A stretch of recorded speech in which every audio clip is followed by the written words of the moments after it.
WordPress হচ্ছে একটা software বলতে পারেন। ওই ওয়ার্ডপ্রেস সফটওয়্যারের মাধ্যমে আমরা কাজ করবো এখন। ওয়ার্ডপ্রেস আমাদের ফার্স্ট টাইম আমাদের ডোমেনের ভিতরে ওয়ার্ডপ্রেসটা ইনস্টল দিতে হবে। এখান থেকে আমরা ওয়ার্ডপ্রেস ইনস্টল দেবো। ওয়ার্ডপ্রেস ইনস্টল দেওয়ার জন্য আর কোনো ওয়ে নাই বা জায়গা নাই। আমাদের সি প্যানেল থেকে সবসময় ওয়ার্ডপ্রেস ইনস্টল দিতে হবে। আর সি প্যানেল লগ ইন করার জন্য দুইটা ওয়ে বলছে। একটা ওয়ে হচ্ছে আপনার সার্ভারের যে আছে অ্যাকাউন্ট আছে, অ্যাকাউন্ট থেকে আপনি লগ ইন করতে পারবেন, এবং কি আপনার যে ইউজার পাসওয়ার্ড দেওয়া থাকবে যে আপনার সি প্যানেল লগ ইন করার জন্য, আপনি ওইটা থেকেও আপনি করতে পারবেন। যাই হোক, এখন আমরা আমাদের ডোমেনের ভিতরে ওয়ার্ডপ্রেস ইনস্টল দিয়ে দেখাবো যে আমরা ওয়ার্ডপ্রেসটা ইনস্টল দেই কিভাবে। ওয়ার্ডপ্রেস ইনস্টল দেওয়ার জন্য অবশ্যই আমাদের ওয়ার্ডপ্রেস সফটওয়্যারটা কোথায় আছে সেখানে যেতে হবে। আমরা দেখি যে ওয়ার্ডপ্রেস কোথায় আছে। ওয়ার্ডপ্রেস এই যে সফটওয়্যারের ভিতরে এখানে ওয়ার্ডপ্রেস আছে অনেকগুলো। একটা ওয়ার্ডপ্রেস ম্যানেজার বাই সফটওয়্যার আছে। আমরা এই ওয়ার্ডপ্রেস এই আইকনটা মাথায় রাখবেন, এই আইকনটার মধ্যে ইনস্টলার আছে। আমরা এখান থেকে ওয়ার্ডপ্রেস ইনস্টল করব। সফটওয়্যার অ্যাপস ইনস্টল করব এখান থেকে ওয়ার্ডপ্রেস। আচ্ছা, এখানে ক্লিক করলাম ওয়ার্ডপ্রেসের। আসার পরে আমাদের এখানে দেখাচ্ছে ইনস্টলেশন মানে এক দেখাচ্ছে, তার মানে আমাদের এই হোস্টিং এর ভিতরে অলরেডি একটা ওয়ার্ডপ্রেস দেওয়া আছে, মানে একটা ওয়েবসাইট রান করা আছে। এইটা এখানে শো আসছে, মানে একটা। এখানে যদি আপনার দুইটা ওয়ার্ডপ্রেস দেওয়া থাকতো দুইটা ডোমেনের ভিতরে, তাহলে আপনার এখানে দুই দেখাতো। এখন আমরা কি করব, আমরা আসছি ওয়ার্ডপ্রেস থেকে এখন এই ওয়ার্ডপ্রেসটা ইনস্টল দেব। এই ওয়ার্ডপ্রেসটা ইনস্টল দেব। ইনস্টল।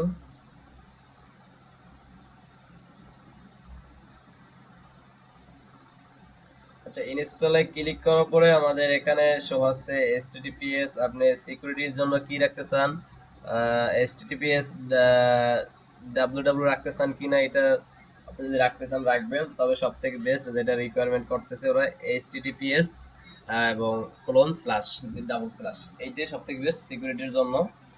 আর একটা বিষয় আপনাদের সাথে আলোচনা করে রাখি, সেটা আপনাদের জন্য অবশ্যই জানা জরুরি। এখন এইচটিটিপিএস এইটা কি? অনেক সময় আমরা জানি যে বিভিন্ন বড় বড় চ্যানেলগুলো হ্যাক হয়ে যায় বা হ্যাকার হ্যাক করে ফেলে। এটা হচ্ছে সিকিউরিটি একটু দুর্বল থাকার কারণে হ্যাকাররা অবশ্যই খুব দ্রুত হ্যাক করতে পারে। আর এইচটিটিপিএস এটা হচ্ছে একটা এসএসএল, এটার নাম আছে এসএসএল। এটা হচ্ছে একটা সিকিউরিটি, ওয়েবসাইটের সিকিউরিটি, ঠিক আছে। এই এইচটিটিপিএস এটা হচ্ছে ওয়েবসাইটের সিকিউরিটি। এখন এইটা আমার সিকিউরিটির জন্য কি করতে হবে, এখন আমরা যখন প্রথম বছর প্রত্যেকটা ওয়েব সার্ভার ওরা প্রথম বছর আপনার প্রথম বছর ওরা কি করে ফ্রিতে দেয় এইচটিটিপিএস মানে এসএসএল, এটা এসএসএল বলে, এসএসএলটা ওরা ফ্রিতে দেয়। আমি যদি দেখি এই বিষয়টা যেহেতু আগে একটু আলাপ করা হয় না, আমি ইতে যাই গেট স্টার্ট, দেখি এদের প্ল্যানটার ভিতরে এইচটিটিপিএস মানে এসএসএল দেওয়া আছে কিনা। আচ্ছা, যদিও এখানে বিস্তারিত ওরা লেখে নেই, তারপরে ওরা ফার্স্ট ইয়ার ওরা ফ্রিতে দিয়ে থাকে।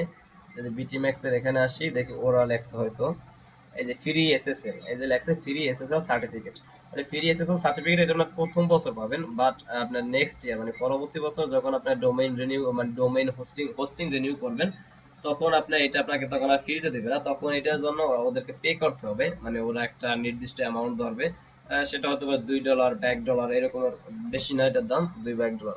এখন এটা না থাকলে সমস্যা হবে কিনা, না থাকলে অবশ্যই সমস্যা হবে। আপনার একটা ওয়েবসাইট যখন ইজিলি কেউ সার্চ করলে ইজিলি লগ ইন হয়ে যায়, তখন তার সামনে লগ ইন হবে না, তখন দেখা যায় বিভিন্ন প্রসেস দেখাবে অ্যাডভান্স, তারপরে তার সেফটির জন্য সেফটি অপশন আসবে, তারপরে লগ ইন অপশন আসবে, মানে ওয়েবসাইটে ভিজিট অপশন আসবে। যখন যখন এইচটিটিপিএস বা সিকিউরিটি বা এসএসএল না থাকে, ওই ওয়েবসাইটগুলো এই সমস্যাগুলো হয়ে থাকে, এবং হ্যাকারদের জন্য খুবই সহজ এই ওয়েবসাইটগুলো হ্যাক করা। সেই জন্য আমাদের এই এসএসএলটা খুবই গুরুত্বপূর্ণ। আর এসএসএলটা থাকে কোথায়?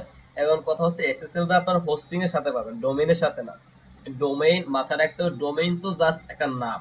এই যে বিটি ম্যাক্স হোস্ট, এটা হচ্ছে ওদের কোম্পানি নাম, মানে জাস্ট একটা নাম। ডোমেইনটা হচ্ছে জাস্ট একটা নাম, বাকি কাজ যত সিকিউরিটি ডিজাইন বলেন যা কাজ বলেন সবকিছু হয় হোস্টিং এর ভিতরে। ডোমেইনের কোনো কথাই নেই বা ডোমেইনের কোনো কাজই নেই।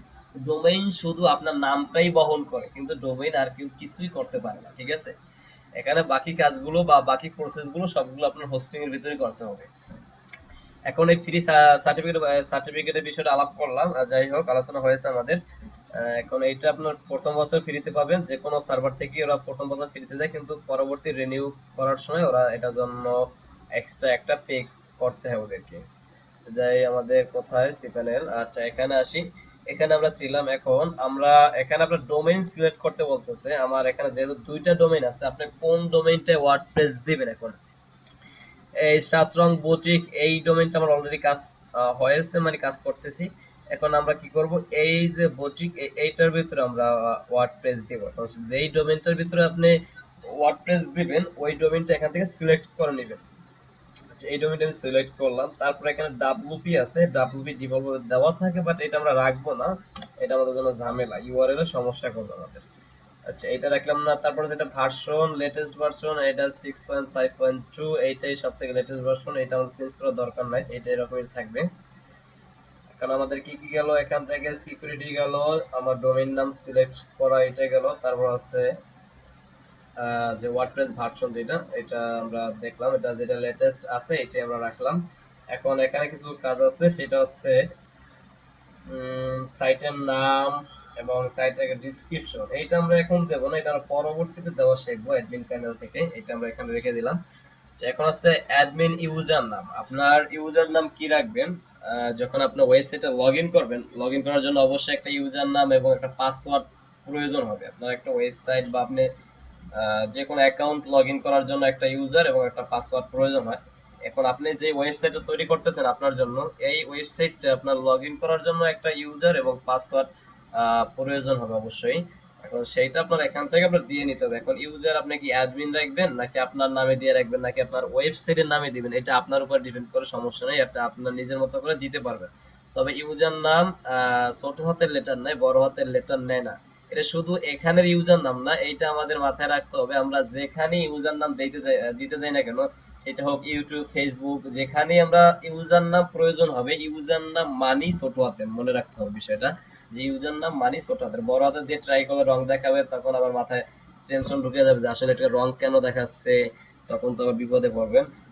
বিপদে পড়ার দরকার নেই, আগে বলে দিলাম ইউজার নাম মানে হচ্ছে ছোট হাতের লেটার, আপনার বড় হাতের দিয়ে ট্রাই করলে নিবে না, কিন্তু ছোট হাতের দিয়ে দিলে নিয়ে নিবে। এখন হচ্ছে অ্যাডমিন পাসওয়ার্ড।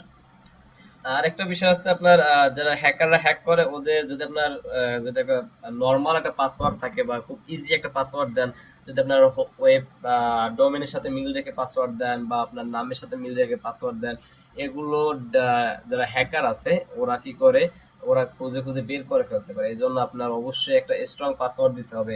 পাসওয়ার্ড ওরা এখানে সাজেস্ট করে, প্রয়োজন আপনার পাসওয়ার্ড গুলো আপনার সেভ করে রাখবেন, আপনার নোট করে রাখবেন, তারপর একটা স্ট্রং পাসওয়ার্ড দিবেন আপনার ওয়েবসাইটের সিকিউরিটির জন্য। আপনি পাসওয়ার্ড যেখানে ইউজ করবেন, ফেসবুকে বা যেখানে আপনার যে কোনো পাসওয়ার্ড আপনার সব থেকে স্ট্রং দেওয়ার চেষ্টা করবেন। আর প্রত্যেকটা কোম্পানি আপনার স্ট্রং পাসওয়ার্ড সাজেস্ট করে সবসময় আপনার আপনার সিকিউরিটির জন্য। সেই জন্য আপনারা পাসওয়ার্ডের ব্যাপারে খুবই সতর্ক থাকবেন। এটা আমরা পাসওয়ার্ড দিয়ে নিলাম, এইটা পাসওয়ার্ড, এই পাসওয়ার্ড আমরা কপি করে রেখে দেই। আচ্ছা, তারপর আমাদের কাজ কি, নিচে আসি, নিচে আসি, এখানে আমাদের কোনো কাজ নাই, ব্যাকআপ।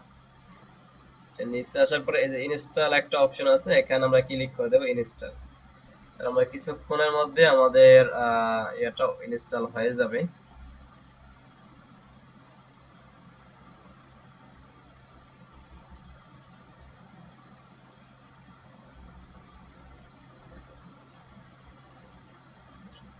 একটু ওয়েট করতে হবে আমাদের।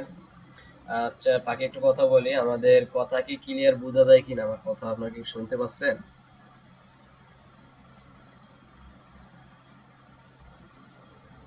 জি ক্লিয়ার।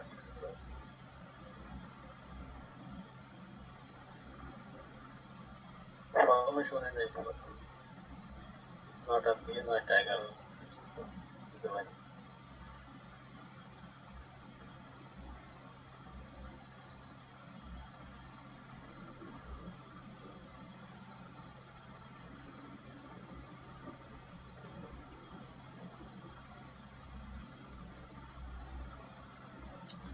আচ্ছা দেখি আমাদের ওয়ার্ডপ্রেস একটু সময় নিচ্ছে ইনস্টল হওয়ার জন্য।